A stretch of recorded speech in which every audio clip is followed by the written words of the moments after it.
وتلك الأمثال نضربها للناس لعلهم يتفكرون. السلام عليكم ورحمة الله وبركاته. الحمد لله الذي أحيانا بعدما أماتنا وإليه النشور. الحمد لله الذي حمدا كثيرا طيبا مباركا فيه كما يحب ربنا ويرضى. اللهم صل وسلم على محمد وعلى آله وأصحابه الطيبين والطاهرين ومن سن بسنته إلى يوم الدين. يقول الله تبارك وتعالى: يا أيها الذين آمنوا اتقوا الله حق تقاته ولا تموتن إلا وأنتم مسلمون.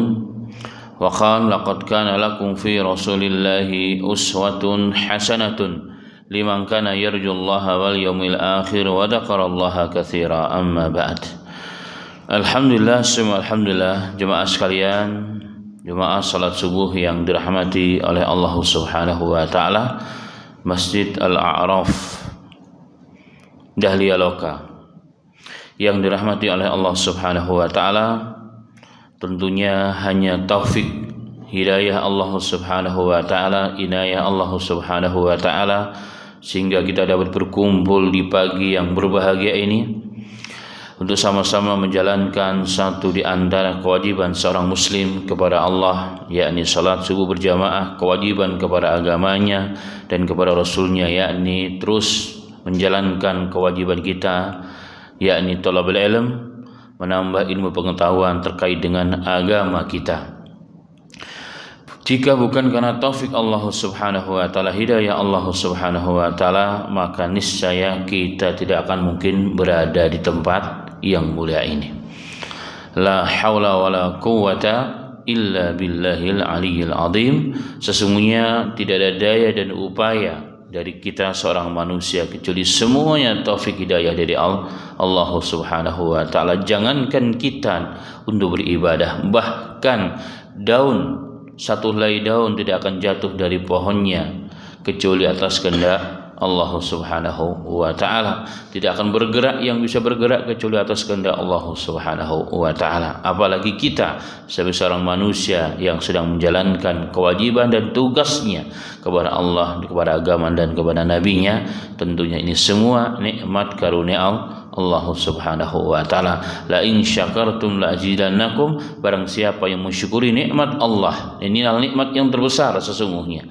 Nikmat yang terbesar yang Allah berikan kepada kita bukan hanya berupa harta, benda, jabatan, pangkat, tetapi taufik, hidayah, kesehatan, kemampuan. Ini adalah rezeki yang terbesar yang Allah berikan kepada kita. Tapi sayang banyak manusia tidak pernah memperhatikan hal tersebut. Semoga Allah istiqamahkan kita dan Allah berikan kepada kita untuk mensyukuri nikmat ini dengan terus menjalankan dan istiqamah. Dan Allah mengatakan, la in syakartum la azidannakum. Barang siapa mensyukuri nikmatku, niscaya akan kutambah nikmat tersebut. Amin ya rabbal alamin. Salawat dan salam tentunya tidak lupa teriring kepada Nabi kita Muhammad sallallahu alaihi wasallam, kepada seluruh ahli keluarganya, sahabat-sahabatnya, dan orang-orang memperjuangkan agama dan sunnahnya hingga akhir masa. Allahumma ja'alna minhum ya rabbal alamin. Jemaah sekalian rahimani wa rahimakumullah. Hari ini kita, atau di pagi yang berbahagia ini, hadis Riyadhus Shalihin kita sampai kepada bab tentang istihbabul ijtima'i alal qiraah. Al-Imam Nawawi membuat bab dalam kitabnya Riyadhus Shalihin, babul istihbabul ijtima'i alal qiraah. Bab diistihbabkan, dianjurkan berkumpul untuk mendengarkan bacaan Al-Quran atau majelis, yang saya terjemahkan dengan terjemah bebas, bab keutamaan majelis ilmu. Hadis yang dinukilkan oleh Al-Imam adalah hadis yang diriwayatkan dari Abu Hurairah radhiyallahu anhu. Beliau mengatakan, qala Rasulullah sallallahu alaihi wasallam, wa majtama'a qaumun fi baitin min buyutillah yadluna kitaballah wa yatadarasunahu bainahum illa nazalat alaihimus sakinah wa ghasyiyatuhumur rahmah wa haffathumul malaikah wa dzakarahumullahu fi man indahu. Rawahu Muslim. Dari Abu Hurairah radhiyallahu anhu, beliau mengatakan, telah bersabda Rasulullah sallallahu alaihi wasallam, wa majtama'a qaumun, tidaklah berkumpul satu kaum di salah satu rumah Allah Subhanahu wa taala, yadluna kitab Allah, di mana mereka saling mendengar, mereka membacakan kitab Allah, wa yatadarusunahu, dan mereka saling belajar mengajar di antara mereka, illa nazalat alaihimus sakinah, kecuali turunkan kepada mereka yang pertama as-sakinah, ketenangan. Yang kedua, wa ghasyiyatuhumur rahmah, mereka akan diliputi dengan rahmat Allah. Yang ketiga, wa haffathumul malaikah, mereka akan dinaungi oleh malaikat-malaikat Allah Subhanahu wa taala.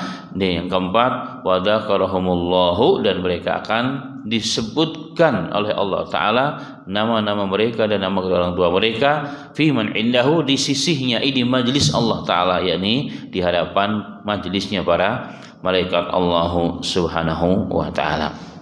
Hadis riwayat Muslim. Jemaah sekalian rahimani wa rahimakumullah, hadis ini hadis yang menunjukkan tentang keutamaan berkumpul untuk mendengarkan bacaan Al-Qur'an, bacaan ayat-ayat Allah. Hadis ini menunjukkan juga tentang keutamaan duduk dalam majelis ilmu agama. Nah, ilmu agama, hadis-hadis Rasulullah sallallahu alaihi wasallam dan seterusnya.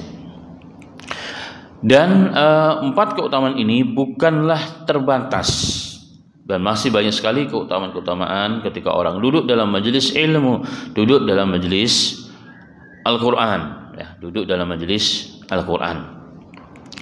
Pada hadis ini jemaah sekalian, pada hadis ini pertama tentang menunjukkan keumuman majelis-majelis agama, lembaga-lembaga ilmu agama yang mengajarkan di dalamnya Al-Qur'an.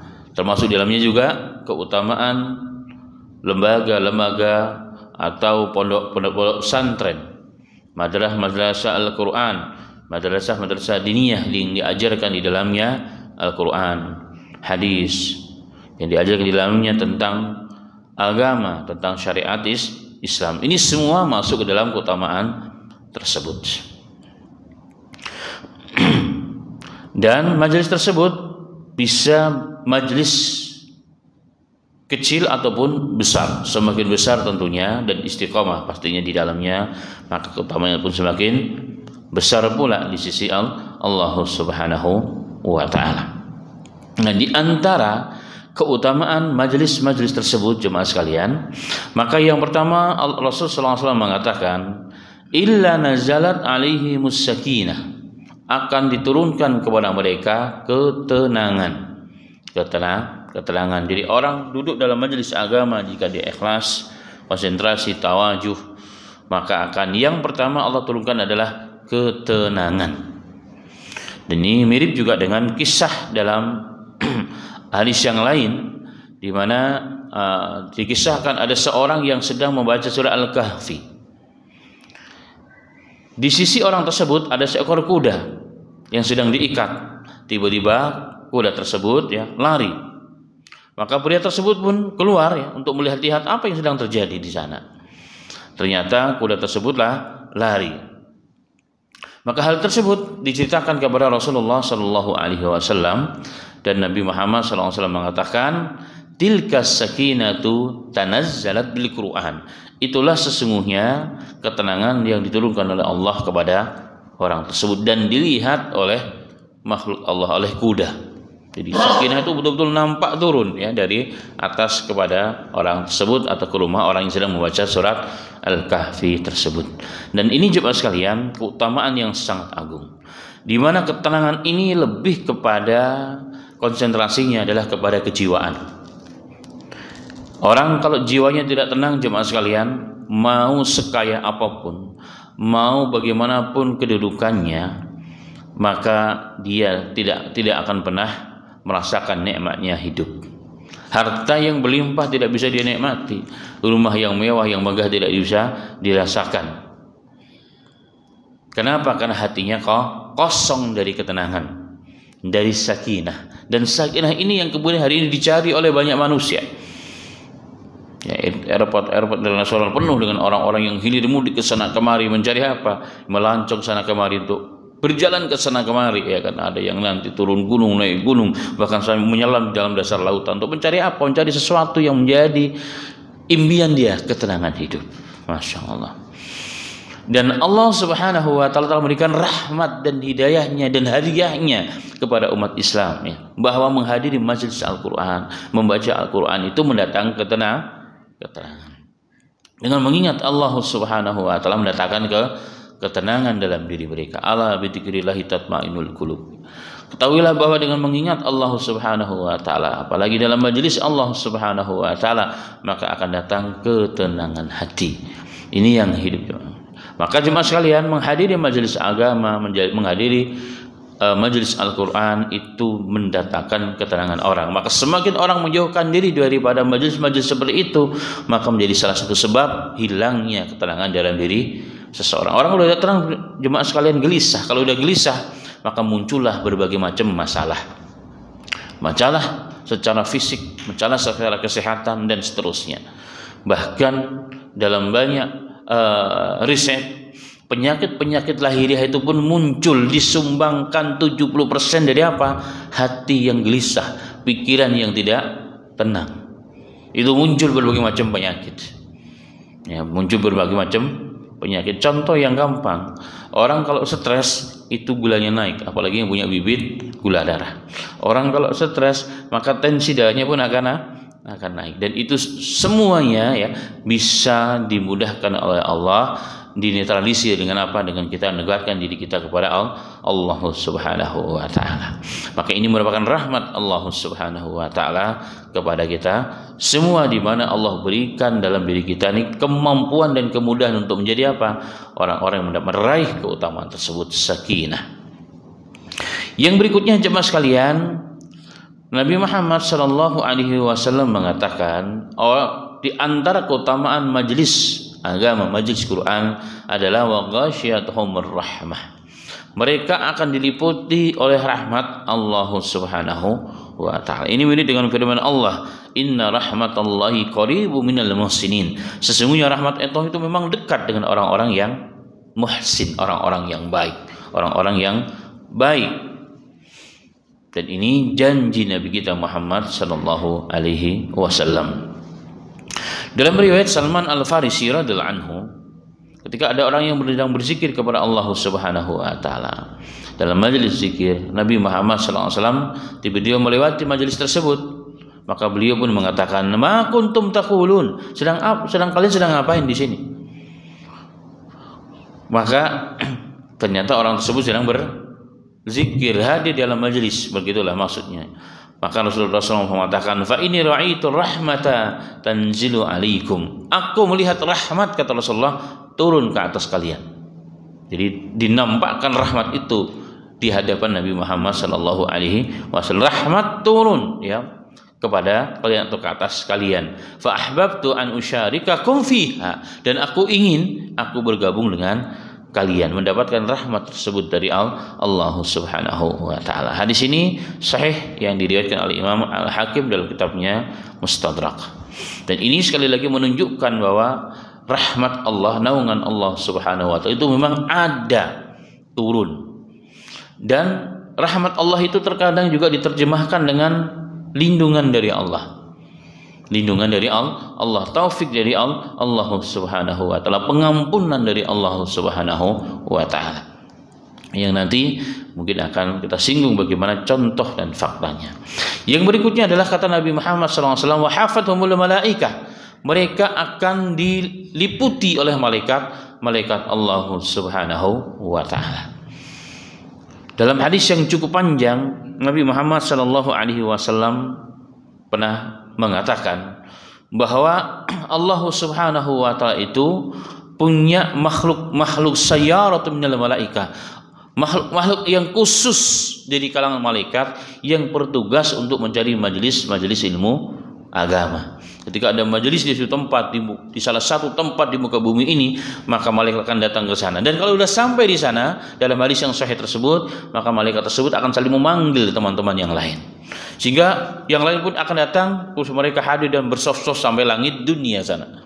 Jadi majlis bisa sedikit yang dihadiri oleh manusia, tapi yang dihadiri oleh malaikat Allah akan begitu banyak, dan ini merupakan bagian dari keimanan yang harus kita yakini. Jadi malaikat itu hadir, jemaah sekalian.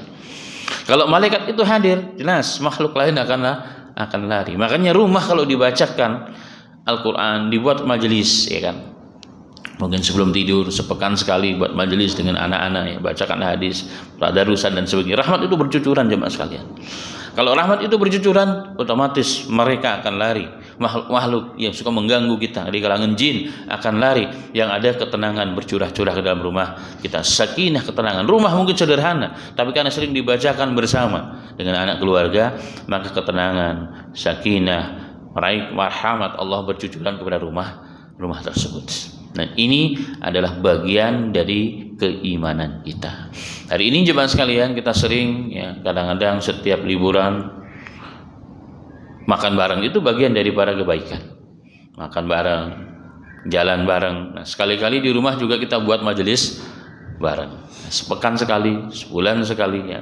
Sesama kita mulai sesama kita. Apa yang kita dengar dari masjid, kajian dari masjid, kita sampaikan, ya, dalam halakah kecil di rumah kita sambil nyantai dengan anak-anak. Maka saat itu jemaah sekalian, rahmat Allah bercucuran. Masya Allah, sakinah Allah bercucuran. Nah, ini harus kita mulai lakukan. Untuk apa? Mendatangkan rahmat dan ketenangan dalam rumah kita. Memang tidak secara langsung terasa, tapi akan dirasakan oleh hadir majelis, ya, oleh kita, ya, dengan berjalannya waktu. Dan malaikat pun hadir dalam majelis tersebut. Masya Allah, hadir dalam majelis tersebut. Bahkan, ya, malah malaikat tersebut akan membentangkan sayapnya kepada ahlu majelis tersebut sebagai bentuk ridho dan perlindungan kepada mereka.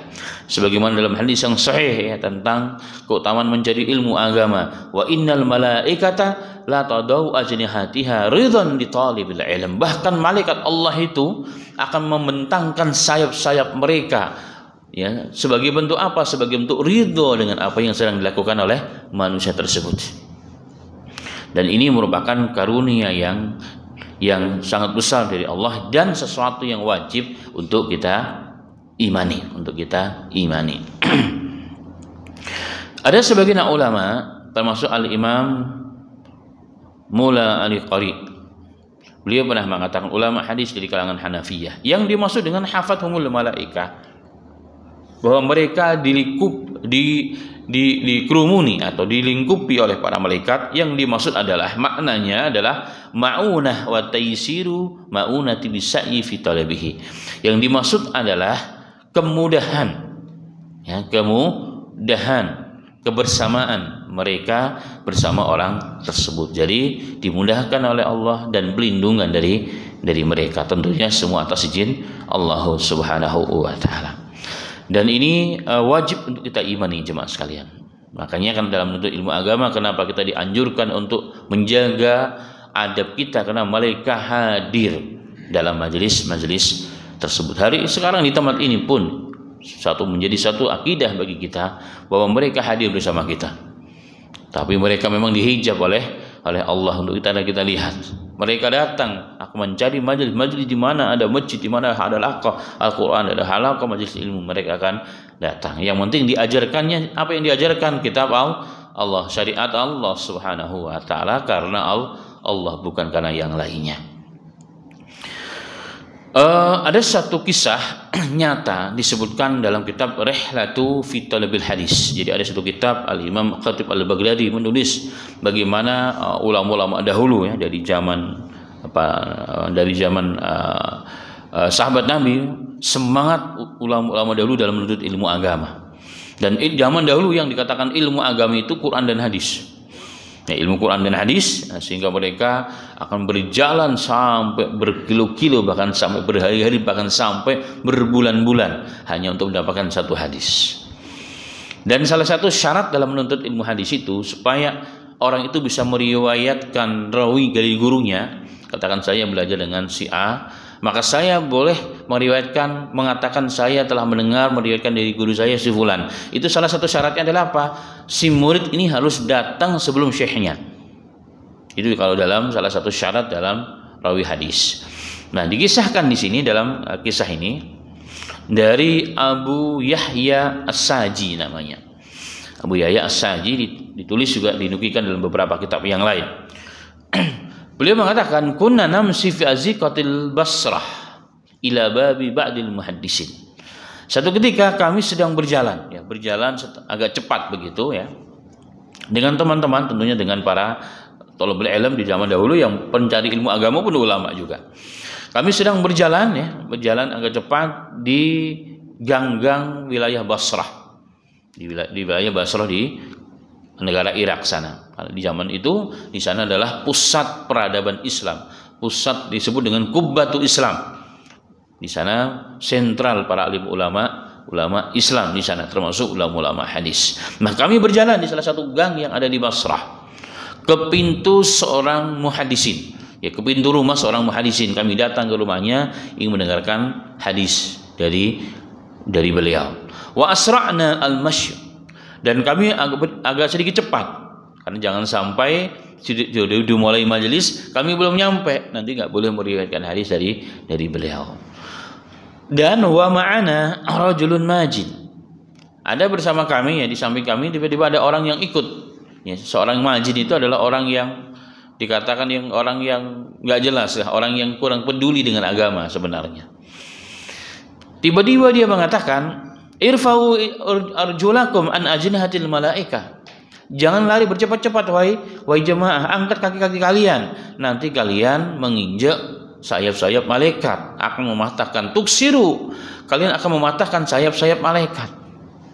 Kalimatnya hak, tapi yuridu bihil batil. Ini seperti pernyataan Imam Ali bin Abi Thalib kepada orang-orang Khawarij, kalimatul hak, tetapi yang diinginkan kalimat hak tersebut adalah kebatilan, nyindir, melecehkan sebenarnya.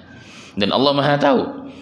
Kal mustahzi, dalam kalimat ini dia ngomong begitu memang benar, tapi seperti menghina, ngeledek, merendahkan. Dan Allah Maha tahu isi hati setiap orang. Ngomong kelihatan apa, tapi Allah Maha tahu isinya itu apa. Maka syekh tersebut mengatakan, fama zala fi mudhu'i hatta jaffat rijlah wa saqata. Maka baru saja selesai dia mengucapkan kalimat tersebut, tiba-tiba dia berdiri nggak bisa bergerak. Tiba-tiba menjadi kering badannya, jatuh dan meninggal dunia. Kes, jemaah sekalian. Kenapa? Menghina ahlul majlis, menghina malaikat Allah Subhanahu wa taala. Ini pun bisa berulang berkali-kali dan banyak, masya Allah, kejadian-kejadian yang luar biasa. Karena ini sesuatu yang menjadi akidah kita, bahwa di mana ada majelis agama, di mana ada orang menuntut ilmu agama, di mana sedang belajar agama, bersama mereka para malaikat Allah Subhanahu wa taala. Makanya makna salah satu wahafathul malaikah, mereka diliputi malaikat Allah, arti salah satu dimudahkan dan dilindungi oleh malaikat Allah Subhanahu wa taala. Dan ini banyak sudah terjadi, jemaah sekalian, yang mungkin saya juga pernah ceritakan berkali-kali. Saya bertemu langsung dengan salah seorang saksi hidup dalam peristiwa tsunami di Pangandaran. Seorang ustadz bercerita kepada saya, dan itu beliau rasakan dan menambah keyakinan dia kepada ilmu, kepada syariat Nabi Muhammad SAW, dan semakin yakin betul memang hadis ini itu betul. Jadi dikisahkan, ada kan kejadian itu pagi di sana. Yang masih ingat beberapa tahun kejadian yang beruntun ya, setelah Aceh dan seterusnya itu kan Pangandaran juga kejadiannya pagi. Kemudian di pantai Pangandaran ada sebuah masjid yang menjorok ke laut, dan mereka membuat majelis habis subuh seperti ini. Nah begitu. Ketika selesai majelis mereka buka, ya subhanallah, melihat kerusakan fenomena yang luar biasa, sudah hancur rata. Infrastruktur orang, masya Allah, luar biasa di sana. Kaget, dia buka pintu kaget, kok bisa begini? Kenapa kami nggak dengar? Dia teringat hadis tersebut. Jadi betul-betul ketenangan yang luar biasa dalam majelis tersebut, karena di pinggir pantai ditutup. Jendela apa semua kan ditutup karena dingin di pagi hari. Tidak mendengar, jadi betul-betul tenangnya luar biasa saat itu. Rahmat berjujuran kepada mereka. Wahafathumul malaikah, jadi betul-betul mereka dilindungi oleh malaikat malaikat Allah. Seharusnya ini kan ini duluan yang kena, karena dia yang menjorok ke laut. Tetapi ternyata yang punya laut itu kan Allah. Itu bagian dari satu di antara tentara Allah. Allah lewatkan saja begini. Masya Allah. Dan ini kisah-kisah yang ma'ruf. Dan ini kejadian setiap kejadian dimanapun ada tanda-tanda ayat-ayat Allah untuk menunjukkan kebenaran hadis-hadisnya Nabi Muhammad, kebenaran syariat Allah Subhanahu wa. Di Phuket juga sama. Yang di Thailand juga sama. Dalam kejadian yang tidak lama. Kemudian saya juga punya teman di sana ya. Keluarganya atau orang tuanya bahkan kebetulan beliau pengurus masjid yang mengurusi masjid. Jadi beliau melihat orang di sana juga melihat dengan mata kepala. Jadi Mbak Sinam yang begitu luar biasa ketika sampai di masjid itu naik dan melewati masjid dan rumah imam tadi yang merupakan saudara daripada teman saya itu. Tiba-tiba melewati yang sebelah sana yang kena. Dan ini kuasa Allah Subhanahu wa taala. Dan banyak kejadian-kejadian yang luar biasa sesungguhnya ketika ada musibah malapetaka di suatu tempat, ternyata rumah Allah, majelis itu yang diselamatkan oleh Allah. Untuk apa sih sebenarnya? Ibrah la'allakum tattaqun, agar kalian bertakwa kepada Allah Subhanahu wa taala, la'allakum tadhakkarun, agar kalian ingat kepada Allah Subhanahu wa taala. Memang dunia ini enggak ada apa-apanya dibandingkan dengan kuasa Allah. Jadi malaikat tuh memang ada. Malaikat tuh hadir dalam majelis-majelis agama. Itu menambah keyakinan setiap kita. Dan ini penting jemaah sekalian. Ini perlu kita tanamkan dalam diri kita dan generasi muda kita agar kita meyakini. Tidak meyakininya berarti beriman, ya, beriman dengan para malaikat. Bahkan salah satu rukun iman Kristen kan rukun iman dalam iman adalah apa? Rukun iman beriman dengan malaikat Allah Subhanahu wa taala. Baik.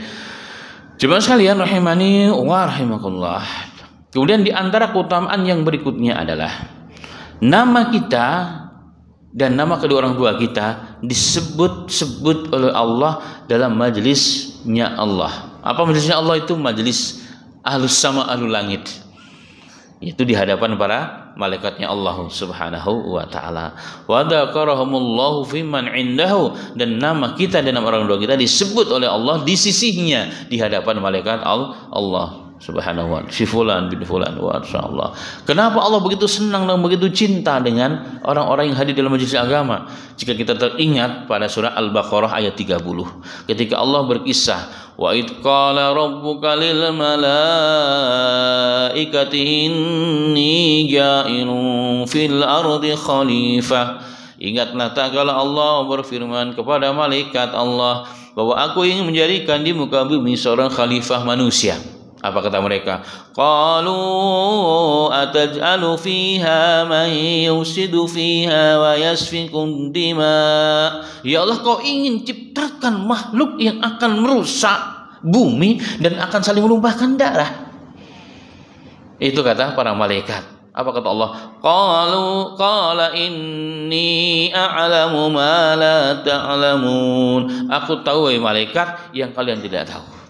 Nah, ulama mengatakan ketika kita merujuk pada ayat itu, bagaimana protesnya malaikat? Malaikat itu bukan tidak beriman, karena ada pengalaman sebelum manusia kan bangsa jin yang memerlukan dunia ini, tapi mereka merusak, saling bertumpahan darah. Malaikat enggak mau seperti itu. Maka ketika ada hamba-hamba Allah yang taat kepada Allah hadir dalam majelis agama, maka Allah begitu bangga.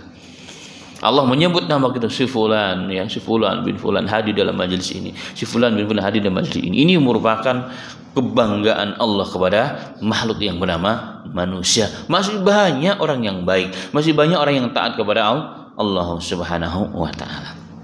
Itulah jemaah sekalian. Dan ini juga diperkuat dalam hadis riwayat Muslim. Rasulullah SAW pernah mengatakan bahwa Allah berfirman, ya, bahwa ana idadoni abdiwi, kata Allah, aku sesuai dengan prasangka hambaku. Aku sesuai dengan prasangka hambaku. Maka dalam hadis yang lain, selalulah perbaiki prasangka kita dengan Allah. Jadi membuat hati kita ini selalu husnudzon, itu hal yang sangat penting jemaah sekalian. Karena begitulah Allah akan bermain dengan kita, akan bermuamalah dengan kita, yang Allah akan putuskan, wah hari ini gagal beneran akhirnya.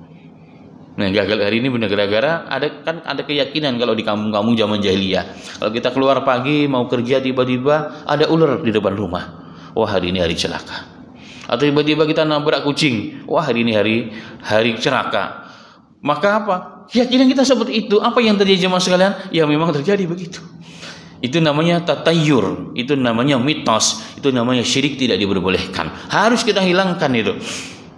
Bah, kalau kita nikah bulan ini nggak boleh, itu ada tuh kayak seperti itu. Maka begitulah yang terjadi. Bukan karena kebenaran, bukan karena itu benar, tidak. Tapi prasangka itu yang kemudian kata Allah, aku ini akan bermuamalah dengan hambaku sesuai dengan prasangka dia kepada aku.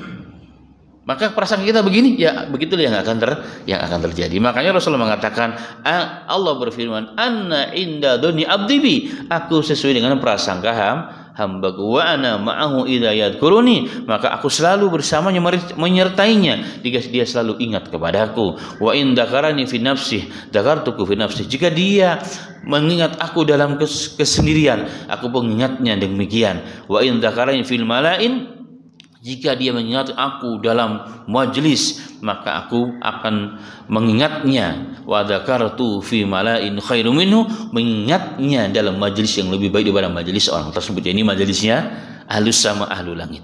Masya Allah. Nama kita disebut jemaah sekalian Fulan bin Fulan oleh Allah Tabaraka wa Ta'ala di hadapan malaikat-malaikatnya, membanggakan kita. Ini adalah bagian dari akidah yang kita imani. Hari ini kalau nama kita disebut oleh presiden, atau gubernur lah, atau presiden apalagi, Fulan bin Fulan, tinggal di di klaster Dahlia Loka, anaknya Fulan. Yang bangga siapa? Yang bangga kita, bapak, ibunya, RT, RW, ya kan? Seluruh orang klaster, seluruh masjid akan bangga. Kita cerita, kamu tahu nggak kemarin ada berita tuh, yang Fulan bin Fulan itu tetangga saya itu tetangga saya, itu RT saya, itu satu komplek dengan saya, padahal gak ada apa-apanya padahal. Tapi orang yang bangga bukan hanya yang dibanggakan oleh Allah disebut namanya, orang yang disebut pun bangga. Kenapa? Karena disebutkan oleh seorang pemimpin yang tentunya ketika pemimpin menyebut sebuah nama itu bukan tanpa makna, ada makna yang luar biasa di sana kesannya. Nah, hari ini jemaah sekalian, kita tidak meyakininya atau belum, atau masih meragukan bahwa kita disebut nama kita, nama orang kita disebut oleh siapa? Oleh Allah Tabaraka wa Ta'ala, oleh Rabbus samawati wal ard, yang menciptakan langit dan bumi, yang menciptakan hidup dan mati. Ini Allah Ta'ala menyebutkan nama kita dan nama kedua orang tua kita di hadapan majelis para malaikat Allah Ta'ala. Maka jangan pernah bosan, jangan pernah ragu. Ini bagian dari kemuliaan yang Allah berikan kepada kita semuanya. Ada hadis yang cukup panjang jemaah sekalian, yang riwayat sahih. Tapi kalau kita singkat, jadi ketika ada majelis, malaikat itu pertama diperintahkan oleh Allah. Ini catatannya sampai akhir majelis. Apa kata malaikat? Kumu maghfirah lakum. Ya, apa kata Rasulullah SAW? Allah berfirman, malaikat mengatakan, berdirilah kalian wahai ahli majelis di akhir majelis dengan pengampunan dari Allah Subhanahu wa Ta'ala. Faqad budiliyat sayyi'atikumul hasanah. Sesungguhnya kejelekan kalian saat kalian hadir dalam majelis itu digantikan, dirubah oleh Allah menjadi kebaikan. Yang buruk pun jadi baik. Kalau yang baik dilipat gandakan tentunya di sisi Allah Subhanahu wa Ta'ala. Maka nanti malaikat ketika melaporkan kepada Allah, dan Allah Maha lebih tahu daripada malaikat itu sendiri. Jadi Allah menanyakan kondisi hamba-hamba yang dalam majelis kepada malaikat, sedangkan Allah lebih paham daripada malaikat. Maknanya apa? Sebagai bentuk penghargaan atas manusia itu. Kita sudah tahan, kita udah pakai CCTV, kita tanya kepada orang kita, tadi si Fulan bagaimana? Padahal kita lebih paham. Pertama itu apa? Menghargai itu orang, mengangkat namanya, menyebut namanya. Begitulah Allah Subhanahu wa Ta'ala. Bagi Allah lebih mulia dan lebih sempurna. Maka malaikat berprotes, ya Rabb, kenapa kau ampuni si Fulan? Di majelis itu ada orang yang sebenarnya niatnya bukan hadir dalam majelis, tapi dia memang sampai akhir karena nggak enak aja, karena mungkin kebetulan ada Pak Haji atau siapa begitu mau dipanggil kan nggak enak, kurang beradab, maka terpaksa dia duduk dalam majelis sampai akhir. Niatnya bukan untuk nuntut ilmu. Apa kata Allah? Saksikanlah wahai hamba-hambaku, mereka ahlu majelis, orang yang hadir dalam majelis agama itu adalah satu kaum la yasqa jalisuhum, yang tidak akan pernah menyesal orang yang duduk bersama mereka. Ini di sisi Allah Subhanahu wa Ta'ala. Nah, dari situ ulama kemudian menerangkan kepada kita bahwa orang yang duduk dalam majelis agama sampai akhir diampuni dosanya oleh Allah. Ini bukan berarti amal tanpa niat diterima oleh Allah, tidak. Dia nggak dapat pahala ilmu, dia tidak dapat, tapi mendapat efek positif dengan duduknya dia dalam majelis agama. Maka diampuni dosanya oleh Allah Subhanahu wa taala. Dan itu menunjukkan keutamaan majelis agama yang begitu luar biasa. Yang begitu luar biasa dahsyatnya. Masya Allah. Ini rahmat dari Allah Subhanahu wa taala. Nah, dalam beberapa riwayat yang lain, ketika mereka, yakni para malaikat datang kepada Allah Subhanahu wa taala dan ditanya oleh Allah, bagaimana hambaku, kenapa kau tinggalkan, dan seterusnya ya. Itu semua dialog yang dinukilkan oleh Rasulullah kepada kita antara Allah dengan malaikat Allah. Para malaikat yang duduk, yang menghadiri majelis-majelis agama itu sebagai bentuk perhatian Allah, dan Allah memuliakan manusia-manusia yang hadir dalam majelis agama. Nah, sekali lagi ini ada kaitannya dengan surah Al-Baqarah ayat 30 tadi. Masih banyak kok hamba-hambaku yang baik, seakan-akan begitu Allah mengatakan, masih banyak kok hamba-hambaku yang soleh, wahai para malaikat, tidak seperti yang dahulu kalian pernah proteskan kepada aku. Nah, itu di antara makna yang ditambahkan oleh para malaikat Allah. Baik, kemudian jemaah sekalian, orang yang duduk dalam majelis agama itu dianggap sedang fi sabilillah. Sisi lain juga dianggap sedang fi sabilillah ya.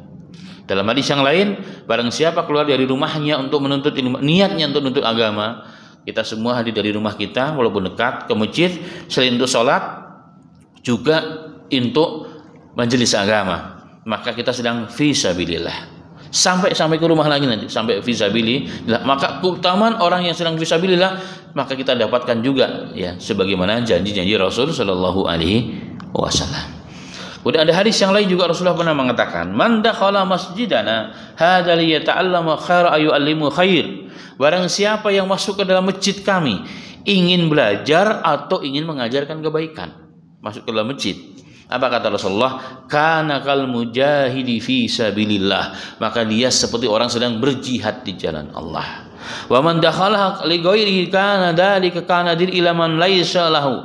Barang siapa yang masuk tanpa niat itu dan dia keluar seperti orang yang melihat-lihat doang, dia tidak mendapatkan keutamaan fi sabilillah. Seperti orang melihat barang-barang mewah tapi dia nggak bisa beli. Kalau niatnya ke masjid hanya untuk masuk dan dia balik lagi, tidak niat untuk mencari ilmu agama. Dan ini hadisnya sahih, diriwayatkan oleh Imam Ibnu Hibban ya dalam kitabnya. Hadisnya sahih. Jadi begitu banyak keutamaan orang yang menuntut ilmu agama di sisi Allah Subhanahu wa taala. Karenanya jemaah sekalian, maka majelis kita ya, majelis dari Ahad pagi ini merupakan majelis yang mulia ya di sisi Allah Subhanahu wa taala. Maka sesibuk apapun ya, maka kita usahakan untuk menghadirinya. Selain manfaatnya langsung kita rasakan yang 4 tadi ya, juga manfaat bertambah ilmu ya, tentunya itu yang paling penting, bertambah ilmu, bertambah pengetahuan kita terhadap Islam, sehingga menjalankan kehidupan dunia ini sesuai dengan aturan agama. Semakin baiklah agama kita. Sisi lain, belajar ilmu itu merupakan kewajiban kita jemaah. Hari ini kita paham bahwa tidak sholat itu dosa, tidak puasa nanti di bulan Ramadan tanpa uzur adalah dosa. Tapi kita jarang yang ingat, tidak belajar agama itu dosa. Tapi kan saya sudah tua. Justru semakin tua itu semakin semangat belajar. Kenapa? Karena waktu kita semakin dekat. Waktu sore kita, orang bilang beduk maghrib itu sudah semakin dekat. Harus kita persiapkan sungguh-sungguh. Supaya apa? Supaya ada bekal yang cukup kembali kelak menghadap Allah Subhanahu wa taala. Ada satu hadis ya dari Nabi Muhammad sallallahu alaihi wasallam dan Sahih Bukhari dan Muslim mengisahkan ketika Rasulullah dalam majelis ilmu, tiba-tiba datang 3 orang. Ada kejadian kemudian Nabi Muhammad mengatakan, maukah aku beritahukan, ala ukhbirukum an nafari thalatha, maukah aku beritahukan kepada kalian ada permisalan 3 orang, kata Nabi Muhammad. Yang pertama, mereka tiba-tiba datang tadi melihat di majelis ada yang kosong, dia duduk dalam majelis. Yang kedua, dia melihat oh majelisnya udah penuh, maka dia di luar masjid dia duduk. Nah yang ketiga dia lihat, kayaknya sudah penuh nih, akhirnya dia tinggalkan majelis tersebut. Kemudian Rasul mengatakan, permisalan yang pertama, orang itu datang kepada Allah, maka Allah menyambutnya. Yang kedua, dia malu-malu, Allah pun malu juga dengan dia. Dia mau baik tapi kayak nggak mau baik begitu, ya sudah kata Allah. Yang ketiga nih parah, dia berpaling dari majelis, dikatakan berpaling dari Allah, tidak duduk dalam majelis tanpa uzur, itu dianggap berpaling dari Allah, kata Nabi Muhammad. Fa'arada Allahu anhu, maka Allah berpaling darinya. Maka Al-Imam Ibnu Hajar Asqalani Asy-Syafi'i dalam kitabnya Fathul Bari mengatakan bahwa orang ini dianggap munafik. Orang yang meninggalkan majelis agama tanpa ada uzur dianggap munafik, kata Al-Imam. Tapi kata Al-Imam Ibnu Hajar Asqalani, kalau kita yang ngomong bahaya, itu kata Al-Imam Ibnu Hajar Asqalani. Kenapa? Karena begitu ketinggian majelis ilmu agama di sisi Allah Subhanahu wa taala. Karenanya jemaah sekalian, kita bersyukur kepada Allah Ta'ala ya, dan juga ucapkan terima kasih kepada DKM tentunya yang mengusahakan majelis-majelis di masjid kita. Untuk apa? Untuk menambahkan keutamaan-keutamaan di sisi Allah Subhanahu wa Ta'ala. Bahkan dalam hadis yang lain Rasul mengatakan majelis agama itu di muka bumi ini seperti riyadul jannah, seperti taman-taman surga. Maka Nabi Muhammad mengatakan, idza marartu bi riyadil jannati farta'u, qalu wa ma riyadul jannah, qala hilaqudz dzikr. Apabila kalian melewati taman-taman surga, kata Rasulullah, singgahlah di sana dengan senang. Maka sahabat mengatakan, ya Rasulullah, apa itu taman-taman surga di muka bumi ini? Rasul mengatakan, hilaqudz dzikr, majelis-majelis zikir. Zikir itu kan bukan hanya la ilaha illallah. Duduk dalam majelis seperti pun itu adalah majelis zikir di sisi Allah Subhanahu wa taala. Maka kita duduk dalam majelis tersebut sama dengan sedang duduk di taman-taman surga dalam perlindungan Allah Subhanahu wa taala. Semoga Allah istiqomahkan kita semuanya. Amin ya rabbal alamin. Ya, sebagai kalimat penutup kita nukilkan satu perkataan dari Al-Imam Abdullah bin Mubarak, kibar ulama di zamannya. Beliau mengatakan, ajibtu liman lam yutubul ilm, kaifa tada'u nafsahu ila makramah. Aku heran ya, dengan masih ada orang Islam yang tidak mau duduk dalam majelis agama, nggak mau belajar. Aku heran, kata beliau. Ngaku muslim tapi nggak mau duduk dalam majelis ilmu. Aku heran sekali. Beliau mengatakan, kaifa tad'u nafsahu ila makramah. Bagaimana mungkin dia bisa mengajak dirinya kepada kemuliaan dan ketaatan kebaikan.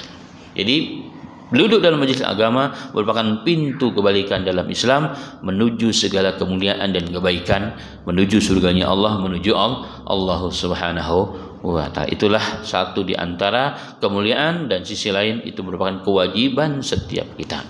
Semoga Allah berikan taufik kepada kita semua untuk istiqamah mendudukkan diri kita dan juga mendudukkan orang lain, tentunya sama-sama menghadiri majelis di tempat kita ini yang bahagia dan mulia ini.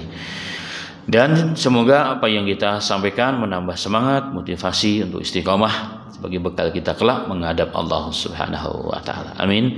Amin ya rabbal alamin.